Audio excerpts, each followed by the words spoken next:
السلام علیکم. You are watching another episode of Decipher with Abdul Basit. I am منتہا حسن. ناظرین, آج ہم پروگرام کرنے جا رہے ہیں, وہ کریں گے ہم رفا انٹرنیشنل یونیورسٹی کے G7 اسلام آباد کیمپس میں, جہاں ہمارے ساتھ موجود ہوں گے رفا انسٹیٹیوٹ آف پبلک پالیسی کے اسٹوڈنٹس بھی. کیا ہونے جا رہا ہے اس پروگرام میں, یہ چھوٹی سی ایک کوشش ہم نے کی ہے کہ ہم جو رپ کے اسٹوڈنٹس ہیں, کوئی سیمینار نہیں ہے, کوئی اس کو ہم ایک انٹریکٹیو سیشن کے طور پہ کرنے جا رہے ہیں, جس میں جو جتنے بھی اسٹوڈنٹس ہیں رپ کے, وہ بہت سارے سوالات کرنے جا رہے ہیں عبد الباسط صاحب سے, جن میں آپ کے نیشنل, انٹرنیشنل, کنٹمپریری افیئرس ہوں گے اور let's decipher lots of stuff. جتنے اسٹوڈنٹس ہمارے پاس موجود ہیں ان کے علم کے لیے یقیناً باسط صاحب تو کسی تعارف کے محتاج نہیں, but still I want to give them a brief introduction about Abdul Basit صاحب. آپ نے بہت سے پاکستانی مشنز میں سرو کیا ہے, جن میں شامل رہے ماسکو, نیو یارک, سنا, جنیوا اور لنڈن. اس کے بعد آپ فارن آفس اسپوکس پرسن رہے during the tenure of 2009 to 2012. Then he was Pakistan's ambassador to Germany. اور جو بہت ہی انٹرسٹنگ قسم کا ان کا ٹینیور رہا, دیٹ واز فرام 2014 to 2017. اور اس ٹینیور میں انہوں نے کیا کیا, he was high commissioner to India of Pakistan. یہ ایسا ٹینیور تھا جس میں پاکستان اور بھارت کے جو تعلقات تھے ان میں کافی زیادہ اتار چڑھاؤ آیا. کس طرح سے ہائی کمشنر نے ہینڈل کیا انڈیا میں بیٹھ کے, that would be very interesting. You guys can ask lots of question about this. اور اس کے علاوہ آپ ایپری کے پریزیڈنٹ رہے اور کرنٹلی ڈسائفر ود عبد الباسط یہ ٹاک شو ہے آپ کرتے ہیں ABN نیوز میں. اور اس کے علاوہ جو سب سے انٹرسٹنگ بات ہے, آپ آتھر بھی ہیں, مصنف بھی ہیں, بک جس کا انٹرسٹنگ سا ٹائٹل ہے hostility, a diplomats diary on Pakistan India relations. Lots of things to say about Abdul Basit Saab. Without wasting a time, welcome Basit Saab. Thank you very much, Muntaha. بس ایک آپ کا انٹروڈکشن دیتے ہی میرے ذہن میں کوئکلی ایک بات آئی, سر کوئی ایسی حسرت, کوئی ایسا کام جو لائف میں نہیں کیا, because I had a long list to present, کوئی ایسی حسرت, کوئی ایسا کام. بسم اللہ الرحمن الرحیم. پہلے تو رفا انٹرنیشنل یونیورسٹی کا بہت شکریہ کہ انہوں نے فیسیلیٹیٹ کیا یہاں پہ ہمیں, اور میرے لیے بڑی خوشی کا باعث ہے کہ ہم آج یہ شو جو ہے آج اور کل جو فرائیڈے اور سیٹرڈے کو ہوگا, اپنے اسٹوڈیو میں بیٹھ کے نہیں کر رہے بلکہ یہاں رفا یونیورسٹی کے کیمپس میں کر رہے ہیں.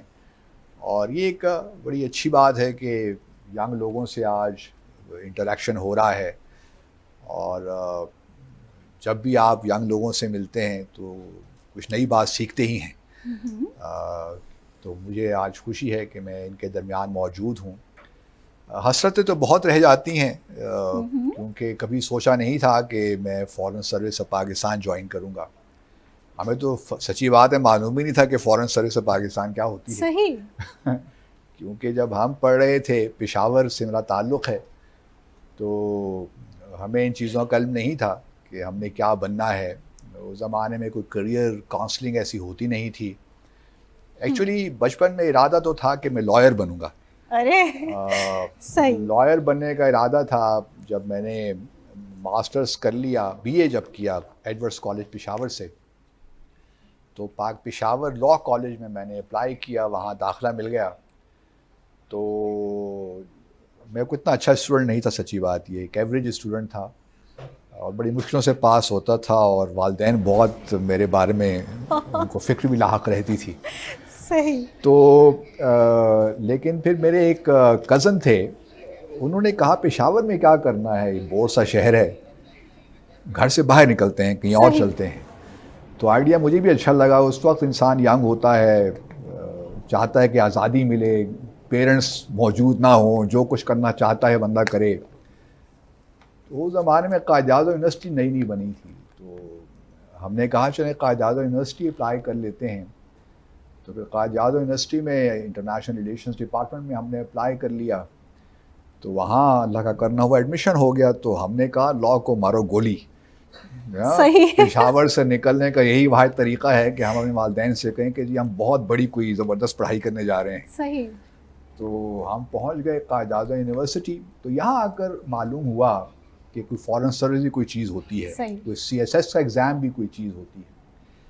لیکن میں چونکہ میں نے پہلے کہا کہ میں BA تک ایک بڑا ایوریج اسٹوڈنٹ تھا, کوئی پڑھائی میں دلچسپی تھی نہیں, کھیل کود, لیکن شعر و شاعری میں اس زمانے میں بھی کرتا تھا. صحیح. شعر و شاعری سے کوئی شغف تھا, کچھ تھا, اور پڑھنے لکھنے سے ایسا کوئی تعلق نہیں تھا. لیکن جب یونیورسٹی آیا تو کیونکہ میرا ایک مڈل کلاس بیک گراؤنڈ تھا, تو جب میں نے کلاس کے اندر جو ہمارے اپنے کلاس فیلوز تھے, جب ان کو دیکھا تو مجھے ایک احساس ہوا بہت سی اپنی کمیوں کا. جو ہمارے اپنے کلاس فیلوز تھے, جب ان کو دیکھتا تھا تو مجھے اپنے سے بہت آگے نظر آتے تھے. پھر وہ 2 سال جو میرے یونیورسٹی میں تھے وہ میرے لیے ایک ایسا دور تھا جس میں میں نے, آپ یوں سمجھیے کہ جو پچھلے 18-19 سال میں نے زندگی کے, جس سے ہم کہتے ہیں نا, لفنٹری میں گزارے تھے, Oh my God. اس کو ہم نے بالکل دبا دیا. اور صحیح. یونیورسٹی میں میں نے جو محنت کی وہ میں جانتا ہوں کتنی میں نے محنت کی تاکہ میں اس لیول تک پہنچوں جہاں میرے دوسرے پیئرس تھے. سو باقی سارا جو ہم نے سمرائز کیا ہے, so basically that was the effort جو آپ نے یونیورسٹی میں کی. ایک ریئلائزیشن, ہاں ریئلائزیشن تھی کہ مجھ میں بہت, میں تعلیم کے حوالے سے بھی اپنے پیئرز جو ہیں ان کا مقابلہ نہیں کر سکتا, میرا نالج اس طرح نہیں ہے, یا میں چیزوں کو صحیح کرٹیکلی دیکھنے کا بھی علم نہیں رکھتا. صحیح.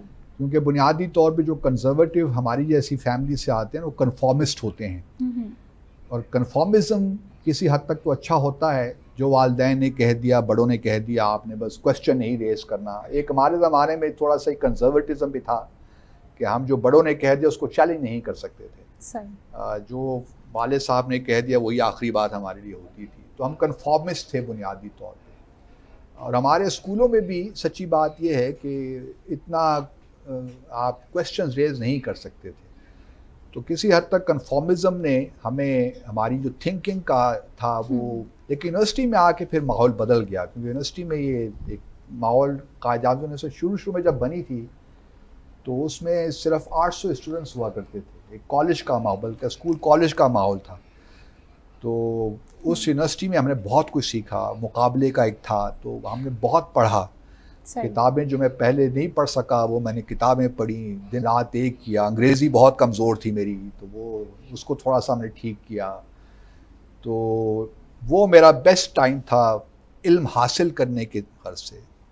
تو پھر اسی سے جو ہم نے CSS کا ایگزام بھی دیا, اللہ تعالیٰ کا بڑا کرم ہوا کہ پہلی اٹیمپٹ میں ہم پاس بھی ہو گئے, but I also passed the exam with distinction, CSS کا ایگزام. تو پھر فارن سروس میری ٹاپ, کیونکہ انٹرنیشنل ریلیشنس کا اسٹوڈنٹ تھا تو وہی چیز بنتی تھی. اور میرا چونکہ تعلق ایک بزنس فیملی سے تھا تو میرے والدین کو یہ نوکری شوکری پسند نہیں تھی سرکاری, بلکہ والد صاحب مجھے کہا بھی کرتے تھے کہ تم نے کیا یہ نوکری شوکری کر رہے ہو, بھائی اپنا بزنس ہے اس کو سنبھالو, اپنی آزادی کے ساتھ زندگی گزارو. لیکن میرا اسلام آباد میں آنے کے بعد ہوا نہیں جی کہ میں نے اب سرکاری نوکری ہی کرنی ہے, فورن سروس میں ہی جانا ہے. تو فورن سروس میں جب میں گیا اور میری پہلی پوسٹنگ ماسکو ہوئی, کیونکہ اس زمانے میں سوویت یونین ہوا کرتا تھا, آپ شاید پیدا بھی نہیں ہوئے تھے اس زمانے میں. تو 79 میں 80s ارلی 80s کی میں بات کر رہا ہوں. تو اس زمانے میں سوویت یونین ہم سب کے لیے, پوری دنیا کے لیے ایک معمہ تھا. کیونکہ تو ہمارے فارن آفس کے اندر بھی جو ایک سوویٹ مافیا ہم کہتے تھے اس کو, کہ جو کریم آف دا کریم تھی فارن سروس میں جو آفیسرز تھے, تو ان کی خواہش یہ ہوتی تھی کہ وہ سوویت یونین رشین سیکھیں اور وہاں پہ جا کے سمجھیں کہ سوویت یونین ہے کیا. تو میرا بھی جی چاہا کہ میں بھی رشین سیکھوں, سوویت جو فارن آفس کے اندر سوویٹ مافیا اس کا حصہ بنوں, کیونکہ وہ سارے بہت کمپیٹنٹ آفیسر سمجھے جاتے تھے. تو پھر میرا لکلی فارن سروس جب میں نے CSS کا ایگزام دیا, اچھے پوزیشن آئی, تو اس میں پھر مجھے رشین جو میں نے آپٹ کی مجھے وہ بھی مل گئی. تو پھر میں 85 میں مجھے ماسکو بھجوا دیا گیا ٹو لرن رشین اور also work in the embassy as 3rd secretary. تو رشیا میں بڑا زبردست وقت ہم نے گزارا. Russia was an interesting place اس زمانے میں. تو اوور آل بڑا اچھا سفر تھا. ماسکو سے شروع ہوا,